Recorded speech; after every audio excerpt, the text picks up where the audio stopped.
Hello guys, welcome back to my channel. तो आज हम शुरू कर रहे हैं अपने एक दूसरे टॉपिक से। डेप्रिसिएशन क्लास 11th का कॉन्सेप्ट है और बहुत इजी कॉन्सेप्ट है और हाई वेटेज वाला कॉन्सेप्ट है। कंफर्म क्वेश्चन बनेगा और बहुत इजीली से हमें सिर्फ दो अकाउंट बनाने होते हैं। एक होता है मशीनरी अकाउंट, एक होता है प्रोविजन फॉर डेप्रिसिएशन अकाउंट और एक होता है डेप्रिसिएशन। सिर्फ गिनती के 3 लेजर बनाने हैं और हमारा पूरा सेम फॉर्मेट में एक अकाउंट बनेगा और बहुत अच्छा जो वेटेज है, बहुत अच्छे मार्क्स हम इसी में से कवर कर सकते हैं। बस करना इतना है कि थोड़ा सा हमें समझना है कि एक्चुअल में डेप्रिसिएशन होता क्या है और थोड़े बहुत क्वेश्चंस लगाने।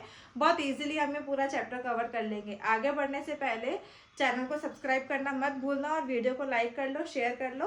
तो आओ शुरू करते हैं। डेप्रिसिएशन डेप्रिसिएशन सबसे पहले तो हमें ये समझना है कि डेप्रिसिएशन होता क्या है। What is depreciation? तो डेप्रिसिएशन क्या है? कोई भी चीज़ अगर हम खरीद रहे हैं, एसेट खरीदते हैं, कुछ भी खरीद रहे हैं, तो जो भी आपने कोई चीज़ अगर परचेस करी है तो वो सेम अमाउंट की तो रहेगी नहीं। उसके प्राइस में कुछ ना कुछ डिडक्शन होते हैं, प्राइस में रिडक्शंस होते हैं। तो जो वो प्राइस का रिडक्शन होता है उसको बोला जाता है depreciation. Reduction in price of tangible fixed asset due to wear and tear, efflux of time, obsolescence और एनी अनफॉर्चुनेट एक्सीडेंट। किसी भी tangible fixed asset, tangible fixed asset मतलब ऐसी एसेट्स जिसको आप टच कर सकते हो, देख सकते हो, उसके प्राइस में कुछ डिडक्शन आ गया, उसके कुछ कुछ रीजंस हो सकते हैं। जैसे पहला रीजन लिखा है wear and tear. Wear and tear मतलब उसमें कुछ ब्रेकेज हो गई, कोई किसी भी तरीके की कोई तोड़फोड़ हो गई, कुछ ऐसा कुछ हो गया तो उसको बोला जाता है वियर एंड टीयर। एक रीजन ये होता है प्राइस कम होने का। दूसरा होता है एफ्लेक्स ऑफ टाइम। जितना ज़्यादा आप किसी चीज़ को यूज़ करोगे उसकी प्राइस उतनी कम होती जाएगी जितना ज़्यादा टाइम से अगर आप यूज़ कर रहे हो। तो एक रीज़न ये भी होता है किसी भी एसेट की वैल्यू कम होने का। तीसरा होता है ऑब्सोलेसेंस। ऑब्सोलेसेंस का मतलब होता है आउटडेटेड टेक्नोलॉजी।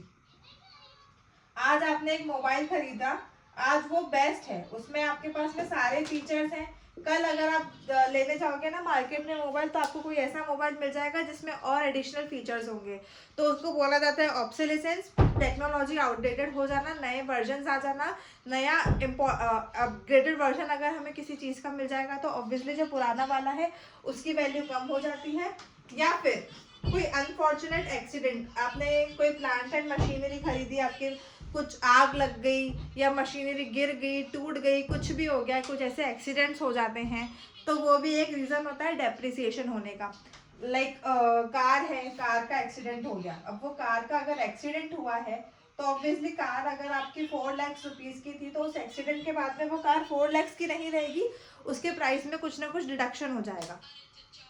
तो एक रीज़न वो भी होता है डेप्रिसिएशन होने का। तो आई होप आपको डेप्रिसिएशन समझ में आया होगा अभी तक कि डेप्रिसिएशन क्या होता है। अब इसके बाद एक चीज़ होती है अमोर्टाइजेशन। अब what is amortisation? Amortisation is also a kind of depreciation only, but amortisation is charge on intangible assets. Amortisation जो चार्ज होता है वो इंटेंजिबल एसेट्स पे चार्ज होता है। वो वाले एसेट्स जिसको हम टच नहीं कर सकते हैं, सिर्फ फील कर सकते हैं कि जैसे कुछ है। लाइक फॉर एग्जांपल गुडविल हो गई, पेटेंट्स हो गया, ट्रेडमार्क्स हो गए, कॉपीराइट्स हो गए। अब इनकी वैल्यू भी कम होती है, इनकी वैल्यू, इनकी जो प्राइस होती है उसमें भी डिडक्शन आता है, बट इस इनके डिडक्शन के रेट में हम उसको डेप्रिसिएशन नहीं बोलते हैं, हम उसको एमोर्टाइजेशन बोलते हैं। और थर्ड होता है डिप्लीशन। डिप्लीशन मतलब डिस्ट्रक्शन ऑफ वेस्टिंग एसेट्स, खत्म होना एसेट्स का, उसको बोला जाता है डिप्लीशन। लाइक जैसे फॉर एग्जांपल किसी के पास कोल्स की खदानें हैं, माइंस की खदानें हैं, तो अगर किसी की कोल्स या माइंस की खदानें हैं तो वो उसके लिए एसेट है क्योंकि वो उसकी प्रॉपर्टी है, वो उसका काम है। तो वो उसके एसेट में इन सारी चीज़ों के लिए हम डेप्रिसिएशन हम यूज़ नहीं करते, हम वर्ड डिप्लीशन यूज़ करते हैं क्योंकि ये समय के साथ में ख़त्म होती हैं, डिस्ट्रक्शन होता है उसका, तो ये बोला जाता है डिप्लीशन। तो हमने ये तीनों पढ़ लिया, डेप्रिसिएशन, एमोर्टाइजेशन और डिप्लीशन। ये था हमारा थ्योरी वाला पार्ट कि अगर इसमें कुछ भी हमारे ऑब्जेक्टिव्स बनते हैं तो वो हम कवर कर लें। अगर स्क्रीनशॉट लेना चाहो तो स्क्रीनशॉट ले सकते हैं, फॉर श्योर इसमें आपके कुछ थ्योरेटिकल बेस्ड क्वेश्चंस बनेंगे, स्क्रीनशॉट ले लेंगे। तो फिर उसके बाद हम इसके अकाउंटिंग पार्ट की तरफ चलते हैं कि एक्चुअल में अकाउंटिंग क्या होती है। अब देखिए हमें पढ़ना है पूरे चैप्टर में डेप्रिसिएशन, कि डेप्रिसिएशन क्या होता है। डेप्रिसिएशन के लिए हमें क्वेश्चंस बनाने हैं, तो हम सबसे पहले देखते हैं कि हमें इसकी अकाउंटिंग कैसे करनी है। अब डेप्रिसिएशन की अकाउंटिंग में हमें जब डेप्रिसिएशन हम चार्ज करते हैं तो हमारे पास में बहुत सारी मेथड्स होती हैं डेप्रिसिएशन चार्ज करने की। बट बेसिकली अगर हमें अभी के कोर्स की बात कर रहे हैं 11th के पॉइंट ऑफ व्यू से, तो हमें सिर्फ दो मेथड्स इसमें पूरे कवर करनी है। जो पहली मेथड है वो है हमारी SLM और दूसरी मेथड है WDV। डेप्रिसिएशन की दो मेथड हम इसमें पढ़ने वाले हैं। एक पढ़ने वाले हैं फिक्स्ड इंस्टॉलमेंट मेथड,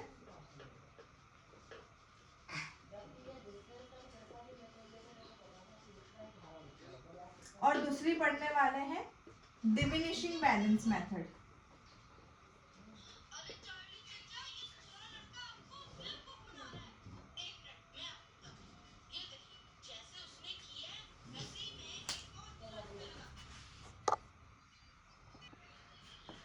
ये पूरे चैप्टर में हमें सिर्फ ये दो मेथड पढ़नी है, एक फिक्स्ड इंस्टॉलमेंट मेथड और एक diminishing balance method. Fixed instalment method का एक नाम ये भी होता है स्ट्रेट लाइन मेथड, शॉर्ट में बोला जाता है SLM, और डिमिनिशिंग बैलेंस मेथड का एक नाम ये भी होता है रिटर्न डाउन वैल्यू।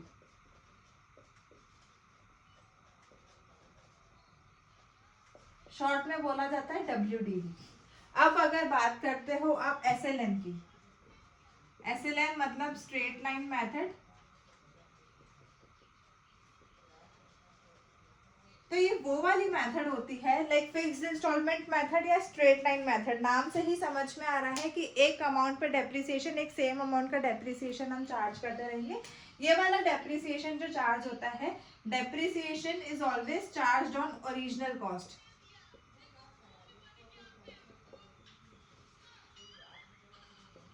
इसका मतलब ये है कि जो एसेट अगर आपने खरीदा है 2 लाख रुपीज का, जैसे फॉर एग्जाम्पल आपका जो एसेट है वो है ₹2 लाख का, ठीक है। 2 लाख का एसेट है जिसपे आप ईयरली 10% का डेप्रिसिएशन चार्ज कर रहे हो। तो 2 लाख का 10% होता है 20,000।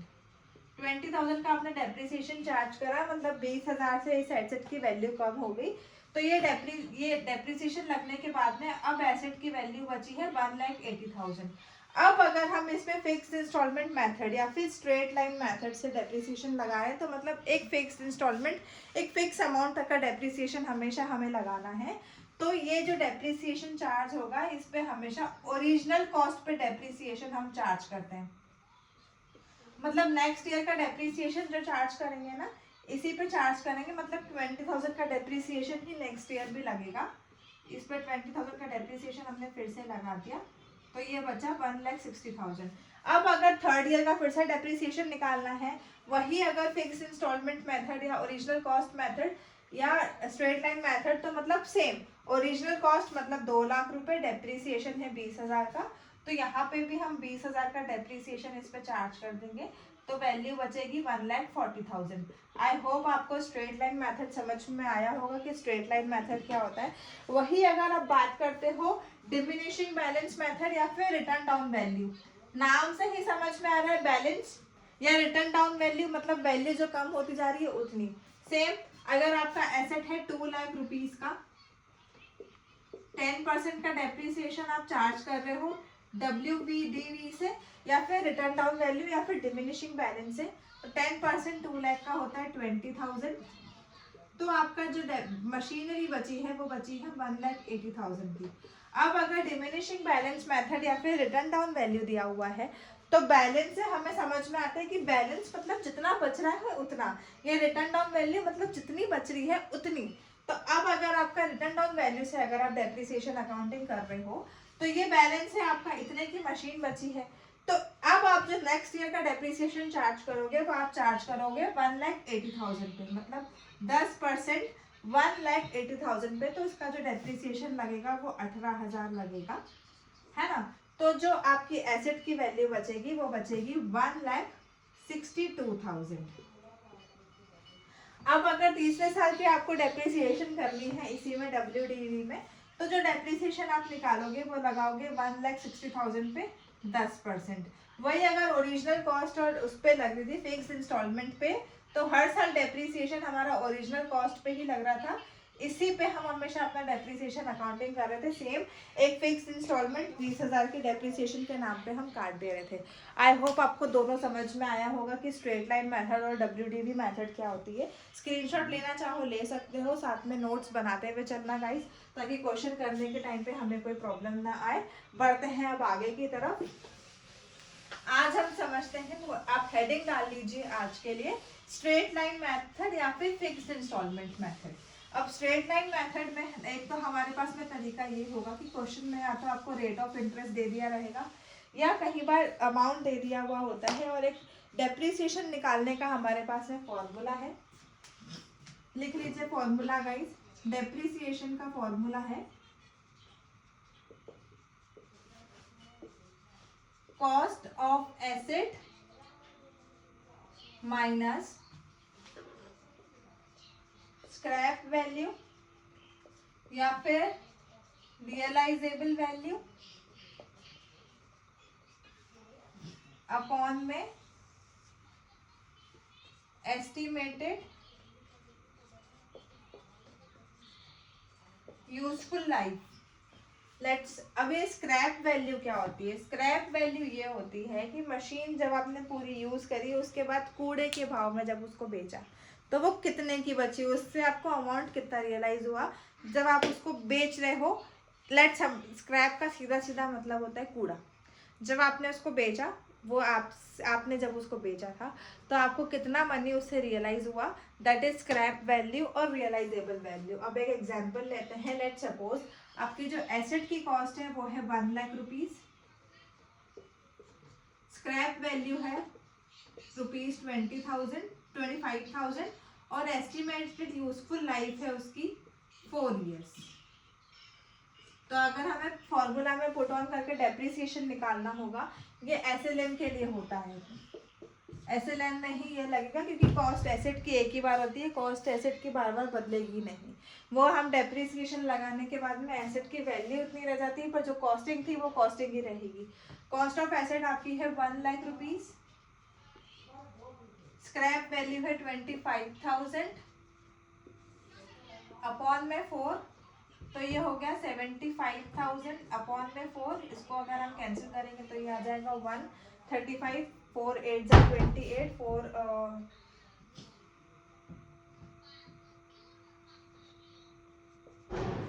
ये जो डेप्रिसिएशन आएगा आपका आएगा इतना, कि आपको ईयरली जो आप डेप्रिसिएशन चार्ज कर रहे हो वो इतना चार्ज कर रहे हो। ऐसे आपको फॉर्मूला बेस्ड क्वेश्चंस भी दिए रहेंगे कि आपको डेप्रिसिएशन निकालना है।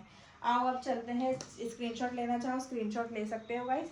चलते हैं नेक्स्ट पार्ट की तरफ कि अब इसमें जो हम अकाउंट बनाते हैं वो कैसे बनाते हैं।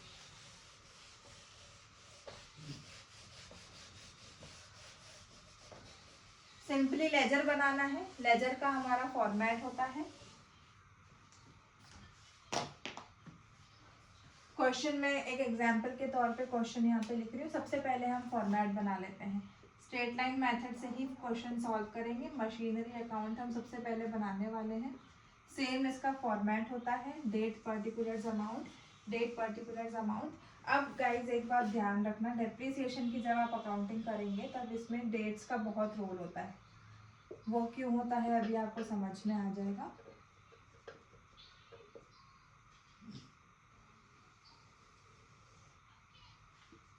डेट पर्टिकुलर्स अमाउंट,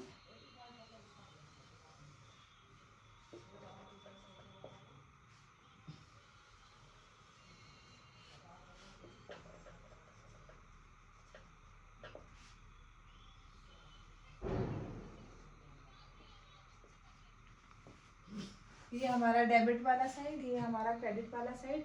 एग्जाम्पल के तौर पे हम क्वेश्चन ले लेते हैं कि आपका 1 लाख रुपीज़ का एसेट है, 20,000 की स्क्रैप वैल्यू होगी और इसकी एस्टिमेटेड लाइफ है 4 years। अब अगर आपका इस पर आप डेप्रिसिएशन लगा लोगे तो ये हो जाएगा 80,000 बाई 4।